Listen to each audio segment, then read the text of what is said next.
When you look at this leg press, I want you to ask yourself the question, what do you think I'm targeting? Maybe pause the video, watch it again, think about it, come up with an answer, and then see how it compares to the rest of this video. Because in this video, I'm going to tell you exactly how to identify what is working in any leg press, because I want to do this from a principled perspective, and specifically what is working in this leg press. And I want to give you a very simple way to think about how to identify that across any scenario, whether you're a coach or a trainer and you're looking at your clients, or whether you're watching this video for yourself. So first thing that we want to avoid when we look at leg presses is to make very rigid categorical assumptions about what is targeted based on the first thing that you see. So what's an example of that? Well, I posted this video in my story and over half of people said that this was a quad biased way to do a leg press. That is incorrect, and I'll explain why today and why it's specifically a hip bias, most specifically a glute bias focused leg press. But the reason that a lot of people said that and a lot of the answers that I got, all of it was in relation to where my foot was placed on the leg press, on the sled itself. So here's the whole length of the sled, and basically people assume that because my foot is in the bottom half of the sled, that therefore that means that this is a quad bias. And the reason that people make this assumption is because when you watch videos on Instagram, and even when I speak in generalization, what I will say is something like, okay, in general, when you place your feet lower on the leg press, that will generally allow you to target more of the quads. And in general, when your feet is higher, when your foot is higher, that will allow for a little bit more of a glute bias. But the problem with speaking in generalization and category is that you're not talking about a specific example. So when you are analyzing this stuff, do not think in hard, rigid categories of foot lower equals more quads. Sometimes you'll be right, and sometimes you'll be wrong, as in this case. So let's talk about how we can think about this from a principle-based perspective and not some kind of just arbitrary sort of guessing perspective based on hard rules you've learned before. The first step is always to ask ourselves, what is the force and what is its direction? And in this exercise, primarily, we're just concerned with what the foot plate and the foot are doing to one another. And so how we think about that, and I'm just going to pick this one position in the leg press, just because this is where the most challenging part of the leg press is, although we could do this for any portion of the leg press. The first thing you want to ask is, okay, what is the orientation of the foot plate? So you see relative to our frame of reference here, it's a little bit tipped back. And in what direction is it pushing me at this particular time? Well, it's pushing me pretty much in this kind of direction. Just imagine that this was a perfectly straight line, and it is pushing me backward from here. And so that's always going to be step one, is identify the contact, that is the primary contact of the exercise, and then identify the direction of that contact and where it's shoving you. Because ultimately, whatever happens with the muscle contraction is going to be an outcome that is primarily based on the forces. That's how muscle contraction works, and that's how biasing any muscle in any exercise works. So number one, contact, and then the direction. So here's the contact. I'm just striking the balance here kind of right in the middle of my foot. Draw a line straight back. Actually, I will erase that line. That's not great.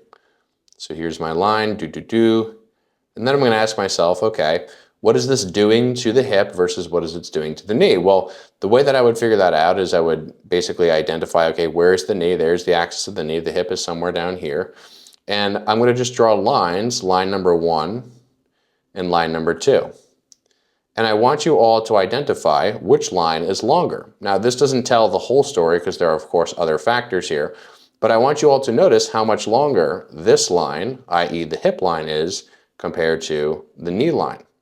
What these lines essentially indicate is how much torque, i.e. how much resistance is another way to think about it, is placed on either joint. Are you a personal trainer who wants to take the confusion out of coaching forever by learning physics, anatomy, and how to actually apply that in the gym? If you are, my online personal trainer course is the course for you. And if you enjoyed the video that you just watched, you should see the quality of content inside this course. It has hours and hours of content specifically on how to coach every single motion that you can possibly coach. With this course, you'll become the trainer that everyone else in the gym wants as their own. So click the link in the description if you're ready to become the best best coach at your gym. And I'll see you inside the course where I'll be ready to answer any questions that you have.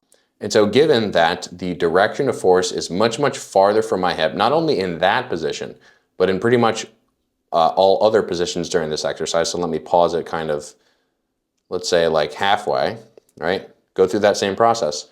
Force direction, so here you'll even see it's more biased. So here's my hip joint, here's my knee joint, here's that distance right here, in that thick line, and then here's that distance here. Now, can there be instances in which someone is creating an intent with their foot? Perhaps they're shoving the foot plate up this way, and what that's doing is it's redirecting that force vector somehow a little bit more low like that. Yes, that is absolutely a possibility, but we have to at least at first glance make the assumption that the person is pushing equal and opposite to the direction of the leg press, and then from there we can start to talk about how to troubleshoot feeling this or feeling that. But at bottom, that is the way that you need to go about it. Number one, identify the force and its direction. Draw that line all the way through the shin and all the way through the femur in the heaviest position, and then look at the distances to the knee and the femur, and whichever line is longer, that implication basically says, okay, resistance at this joint, tax, stress at this joint is going to be higher, and therefore the muscles that surround that joint and create the joint actions that the leg press is trying to essentially oppose, those are the muscles that are going to work harder, i.e. the glutes in this case as compared to the quads. Now, does this mean that the quads aren't working? No, there is a distance to the quads and the quads do have to work. So now we get to a point where it's like, okay, what happens if you set things up from this two-dimensional perspective in such a way where you think it's quad biased or you think it's glute biased, but now it just doesn't feel right in practice? Or maybe your client, you're trying to troubleshoot for your client, and your client says, oh, even though this is set up to ostensibly be a glute exercise, this only feels like quads. Well, there are many things that can be contributing, but the primary one, in my experience and opinion, relates to foot pressure. So I mentioned that a lot of times people can be pushing in different directions without you knowing it. So imagine that instead of just driving directly 90 degrees downward into the foot plate like this, what someone is actually doing is maybe they're intentionally or not shoving the foot plate up like this. And what is that action? I mean, think about it from the perspective of this bone kicking upward. That action is just knee extension, right? It's someone doing a leg extension. So when someone pushes up like this against the foot plate, guess what the foot plate does? It pushes back down. That's how friction works. That's how all forces work, equal and opposite, so to speak.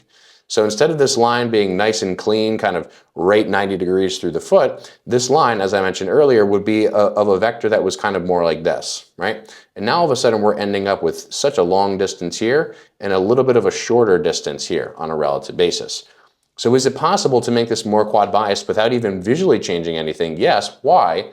Go back to number one, because of the forces at play between the foot plate and the foot. Now, the last thing is, well, what would kind of be the alternative to that is if someone were really, really deeply heel focused and maybe even had an intent as a consequence of that to drive a little bit more in the downward direction. That's kind of what that's doing, is it's almost like a little bit opposed to kicking your foot up. It's not quite doing a leg curl, like curling the thing down, but it's more just like really driving a focus through the heel. What driving a focus through the heel will ultimately do is it will create essentially less force through the ankle and more of a sort of redirect of that foot plate upward in that direction there. And so when I drive through, let's say, primarily the heel and the force direction becomes more like that, look at that line and how short it is, look at how long that line is to the hip. So you can make what looks to be the same exact exercise different based on your intent. My advice overall, number one, is when you're speaking in generalizations and you're analyzing these kinds of motions, what you want to do is just assume first that what you're looking at is telling you the truth. And then from there, if someone, yourself or a client, is experiencing some kind of outcome that you don't expect, ask yourself, okay, what are the ways in which this person could be executing the motion, changing the forces that I'm not aware of, and how would that actually change the first principles of physics in this context? So again, just to rinse and repeat, start with what are the contacts at the foot and what are the directions. From there, you identify the distance of that force direction to the working joints. And then based on how much torque is placed at either joint, you'll be able to at least reliably identify what is doing more of the work in an exercise, and as a consequence, what is biased, glutes or quads. So although there is more to this conversation, for instance, Someone's strength in their quads relative to strength in their hips is quite different. And so the extreme that you need to go to in terms of drawing the distances might be different from quads to the hips. Someone maybe has a history, like an injury history in the given muscle. Right? So all those are kind of more nuances that require more specific context relative to the person. But I hope this principle-based breakdown was helpful, and I hope you got something out of it.